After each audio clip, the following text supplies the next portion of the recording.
어려운 한의학은 그만. 쉽고 간단하게 풀어주는 한의학 닥터루트와 함께하겠습니다. 오늘은 저희가 특별한 좀 주제에 대해서 말을 나눠볼까 하는데 제가 오늘 길을 좀 걸어오면서 느낀 거는 진짜 너무 덥다, 너무 습하다 이런 생각을 했거든요. 네. 여름에 특별히 주의해야 될 질환이 따로 있을까요? 위험한 것들이 많지만 특히 방광염도 그에 하나에 해당합니다. 그럼 방광염이 걸리면 어떤 증상이 나타나나요? 방광염은 사실 초기 증상이랑 중기로 넘어갈수록 증상이 조금 달라요. 근데 방광염으로 우리가 흔히 생각하는 거는 기본적으로 통증, 소변을 볼 때 통증, 그리고 조금 자주 봐야 되는 빈뇨라고 하거든요. 색깔이 바뀌는 혈뇨 증상들도 나타날 수는 있습니다. 그럼 약간 어떤 색깔로 나타나나요? 처음에는 이제 가벼운 붉은빛이 도는데 사실은 피 색깔보다 처음에 거품같이, 단백뇨같이 증상들이 나타나는 경우도 의외로 많아요. 거품이 난다라는 증상이 나타났을 때 네. 일단은 내가 어떤 음식을 먹었는지도 한번 주의해 보실 필요가 있어요. 음식이요? 네. 뭐 맥주 같은 음료들, 이뇨작용이 되는 술 같은 경우를 뭐 마시거나 이러면은 실제로 가볍게 거품이 날 수도 있어요. 근데 이게 맥주의 거품이랑은 분명히 다르다라고 생각을 하셔야 돼요. 오한이라든지 발열도 날 수가 있는 건가요? 그런 증상들이 실제로 나중에 신우신염이나 이렇게 넘어갔을 때는 내가 막 너무 열이 나는데 춥고 그래서 발열이랑 오한이 같이 드는 경우도 있어요. 그래서 그런 경우는 특히 같이 조심하셔야 돼요.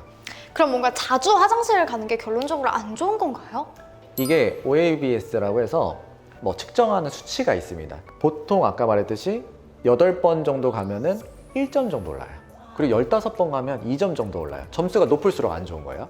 근데 밤에는 내가 한 번 가면 1점이 올라요. 2번 가면 2점이 올라요. 그 방광염 환자분들을 그럼 정말 많이 보셨을 텐데 와, 이 환자는 방광염인데 너무 심하다 하셨던 케이스가 있으셨을까요? 너무 많이 가셔서 주변에서도 동료분들한테도 너무 창피하고 이게 계속 불편하게 하고 그럼 하루에 많이 가시는 분들은 30번까지 가세요. 그러면 12시간 깨 있는다고 기준하면 몇 그쵸. 분? 30분에 한 번도 넘는 거네요? 넘게 가는 거죠. 당장 저와 대입해봤거든요. 지금 이 순간에 잠시만요 이거를 계속 하게 된다면 저도 너무 힘들 것 같다는 생각이 드는데 저는 이쯤에서 좀 드는 생각 중에 하나가 사실 공중화장실이 요즘 정말 관리가 잘 되어 있어서 물론 깨끗한 곳도 많지만 무기 화장실은 좀 가기 싫은데 너무 급해서 가게 되는 경우가 있잖아요. 공중화장실과 방광염은 좀 관련이 있을까요? 다양한 사람들이 쓰다 보니까 다양한 세균이 존재하기 때문에 우리가 좀 꺼려지는 거는 사실입니다. 근데 우리가 휴지를 쓰는 것보다 비데를 활용하는 게 조금 더 깨끗하고요. 보통 세균 하면 뭐 어떤 것들이 떠오르세요?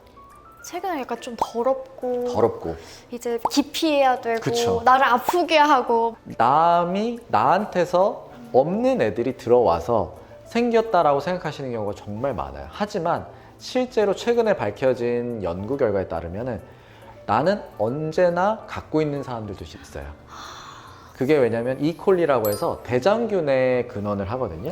대장균에서 나온 애들이 많은데 결국에 균들의 싸움에서는 장의 미생물의 다양성이 방광염을 막아주냐 아니면 방광염이 자주 생기냐 이런 식으로 나뉘고 있어요. 남자, 여자가 사실 신체 구조가 다르게 생겼잖아요.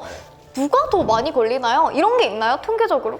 요도가 남자가 길 수밖에 없습니다. 그렇기 때문에 우리가 방광염의 입장에서 봤을 때도 요도가 긴 건 내가 얘네들이랑 싸울 시간이 길다라고 길다. 요도 감염이나 이런 것들도 그리고 방광염도 마찬가지로 조금 더 덜 걸리고요. 요실금도 여자가 더 잘 걸립니다. 왜요? 이것도 같은 이유에서인가요? 아까 말했듯이 싸우려고 올라오는 세균들이 싸울 시간이 길잖아요. 마찬가지로 요실금은 안에서 밖으로 나가는 게 막아줄 시간이 길잖아요. 배출만 안 되면 사람은 요실금이라고 안 하잖아요. 그쵸. 네. 그래서 요실금은 여자보다 남자가 강하다. 그럼 제가 들어본 이제 방광염 종류 중에 급성 방광염은 좀 뭐가 다른 건가요? 급성 방광염 같은 경우는 뭐 우리가 보통 항생제로 치료를 많이 해요. 그리고 항생제로 치료를 했을 때 금방금방 효과가 나타나는 편입니다. 근데 보통 웬만한 분들이 만성으로 넘어가시는 경우가 많아요. 실제로 통계로 따지면 한 6개월 치료받으셨던 분들 중에 한 4분의 1, 25%가량은 6개월 이내에 재발한다라고 지금 알려져 있어요. 와, 사실 방광염이라는 게 일상생활하기에 되게 불편한 부분이기 때문에 재발을 할 경우에 정말 너무 힘이 들 것 같은데 그런 부분까지 생각하면 미리 조심을 해야 될 것 같아요. 그러면 미리 조심을 하기 위해서 자세라든지 특히 내가 신경 써야 되는 운동이 뭐 따로 있을까요? 신경 써야 되는 운동 같은 경우는 우리가 습하지 않게 만들어주는 게 너무 중요해요. 근데 습하지 않게 만들어준다라는 거는 철저하게 좀 막혀있는 바지보다는 조금 더 원피스가 낫겠고요. 네. 그리고 아무래도 남성분들보다는 여성분들이 더 많이 있으시기 때문에 여성분들은 당연히 뭐 보통 속옷이나 이런 부분들은 알아서 잘 갈아입으시고 매일 갈아입는 거에 대해서는 당연하게 생각하시겠지만 의외로 너무 여성 청결제를 많이 쓰시는 분들이 계세요. 오. 일주일에 3회 정도에서 4회 정도만 활용하시는 것이 제일 좋습니다. 그렇다면 이번에는 한의학에서 그런 방광염을 어떻게 치료를 할 수 있는지 궁금합니다. 이번에 이제 브로드 연구소라고 해서 하버드랑 우리 뭐 MIT 되게 유명하잖아요. 네. 정말 얼마 안 됐어요. 올해. 올해? 5월쯤에 나온 논문이 하나가 있어요. 5월이면 진짜 한 2달, 저희 촬영일 기준으로 2달밖에 되지 않았네요. 그렇죠. 거기서 왜 방광염이 안 걸리는 사람들이랑 잘 걸리는 사람들의 차이가 뭘까? 아까 제가 살짝 힌트를 드렸는데 결국에는 내가 유익균. 근데 어느 유익균이냐? 장의 유익균. 장내 유익균. 그래서 아까 유산균 얘기가 나오셨잖아요. 장의 유익균이 얼마나 더 내가 방광염을 만드는 대장균보다 더 세게 있느냐, 더 다양하게 있느냐가 영향이 있다라고 해요. 그래서 대표적으로 뭐 부티라트라든지 낙산염이라고 하거든요. 그런 애들을 만들어주는 장내 미생물들이 있는 경우는 실제로 조금 더 방광염의 면역력이 강해진다라고 생각하시면 되고요.